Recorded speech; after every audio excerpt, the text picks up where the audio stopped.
Assalamualaikum warahmatullahi wabarakatuh. Saya M. Aminuddin, NIM F1E 107. Saya akan menjelaskan analisis dan visualisasi data yang saya punya. Di sini saya mengambil judul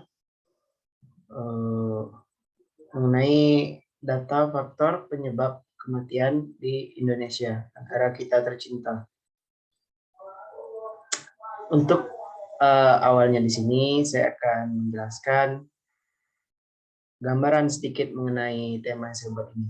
Antaranya, tingginya angka kematian penduduk di Indonesia tentunya disebabkan oleh beberapa faktor. Salah satunya faktor dari suatu penyakit. Dari beberapa provinsi di Indonesia, Provinsi DKI Jakarta lah yang termasuk daerah dengan angka kematian tertinggi di Indonesia.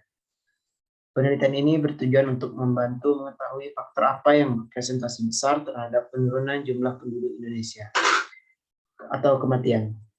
Dengan mengetahui ini, akan memberikan bentuk upaya pengatasan agar masyarakat memiliki persiapan yang dini dalam antisipasi bencana di Indonesia.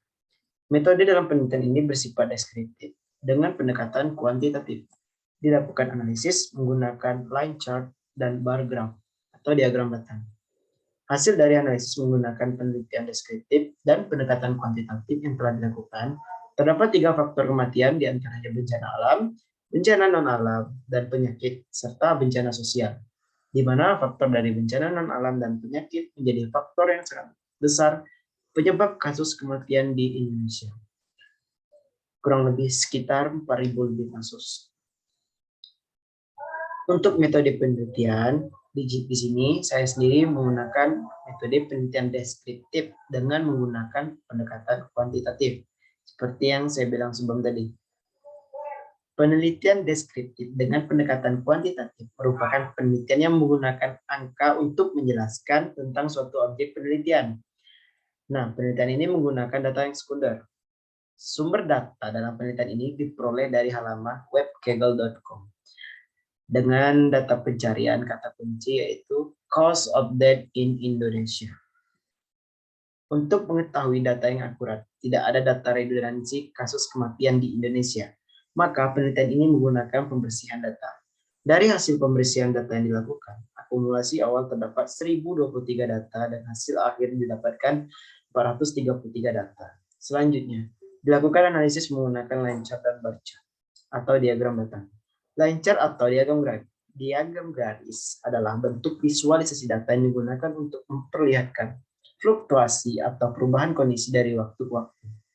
Grafik batang berguna untuk membandingkan data lintas kategori. Satu sumbu pada diagram batang menunjukkan kategori dimensi yang dibandingkan dan sumbu lainnya mewakili nilai diskrit atau metrik. Saya contohkan pada gambar pertama laporan saya. Di sini terdapat 3 garis, ada garis lurus berwarna biru, ini menggambarkan bencana alam. Ada garis hijau lurus, ini menggambarkan bencana sosial. Serta ada garis putus-putus berwarna oranye, ini menggambarkan bencana alam dan penyakit. Survei dimulai dari tahun 2000 hingga 2020. Dengan total kematian dari hasil gambar diketahui angka kematian di Indonesia mengalami peningkatan drastis dari tahun 2007 dan sempat mengalami penurunan hingga tahun 2016. Namun tingkat angka kematian kembali meningkat di tahun 2017 hingga tahun 2020. Dari gambar 1 juga dapat diketahui bahwa bencana non-alam dan penyakit berpresentasi tinggi dalam meningkatnya angka kematian di Indonesia. Selanjutnya, untuk mengetahui kasus dengan angka kematian yang tinggi, dilakukan komparasi membandingkan tiap nilai dari sebuah variabel kategori, yaitu cause pada setiap tipe penyebab menggunakan bar graph dari 3 faktor. Faktor yang pertama adalah bencana alam, sehingga didapat bar graph sebagai berikut. Nah, ini diagram batang untuk faktor yang pertama. Dari bar graph yang diketahui bahwa kasus gempa bumi tahun 2018 menempati posisi pertama yang merenggut banyak korban jiwa dengan total lebih dari 550 korban jiwa. Kemudian diikuti kasus lain dengan nilai ratusan korban jiwa. Kasus gempa dan tsunami tahun 2010 total lebih dari 500 korban jiwa. Kasus tsunami tahun 2012 sebanyak lebih dari 400 korban jiwa. Dan letusan gunung berapi 2010 sebanyak lebih dari 350 korban jiwa.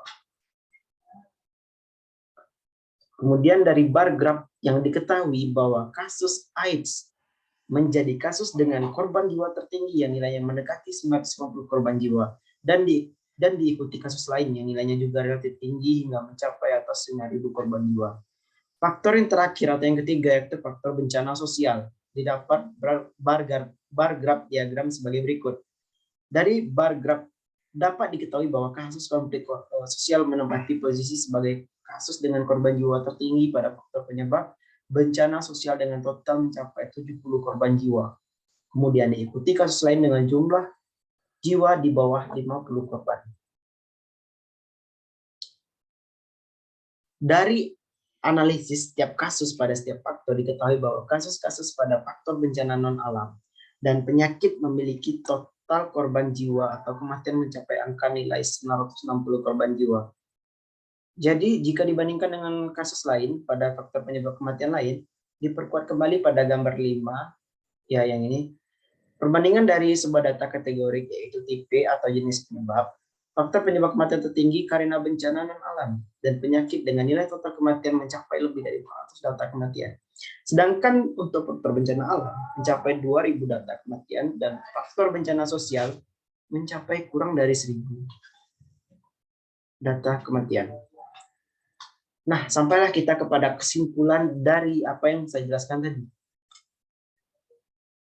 Kematian di Indonesia memiliki angka yang terus meningkat setiap tahun. Angka kematian ini digunakan sebagai indikator penting dari derajat kesehatan di Indonesia. Selain itu, dalam perhitungan jumlah penduduk negara, untuk menstabilkan antara luas wilayah dan jumlah penduduk, juga diperlukan angka kematian ini. Berdasarkan analisis menggunakan penelitian deskriptif dan pendekatan kuantitatif yang telah kami lakukan, kami mengelompokkan menjadi 3 penyebab, yaitu bencana alam, bencana non-alam, dan penyakit serta bencana sosial.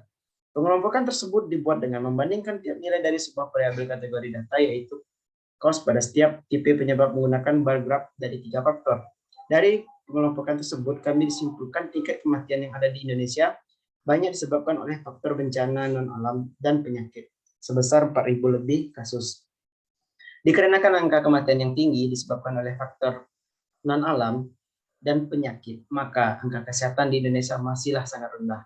Pemerintah harus bisa meningkatkan kualitas pelayanan kesehatan yang merata untuk seluruh masyarakat, dan masyarakat juga dihimbau untuk menjaga kesehatan, kebersihan lingkungan, serta membiasakan hidup yang sehat. Saya rasa data yang saya simpulkan ini sudah cukup jelas saya sampaikan berdasarkan tabel-tabel yang telah saya tampilkan tadi. Saya mohon lebih dan kurangnya dimaafkan. Saya akhiri dengan wassalamualaikum warahmatullahi wabarakatuh.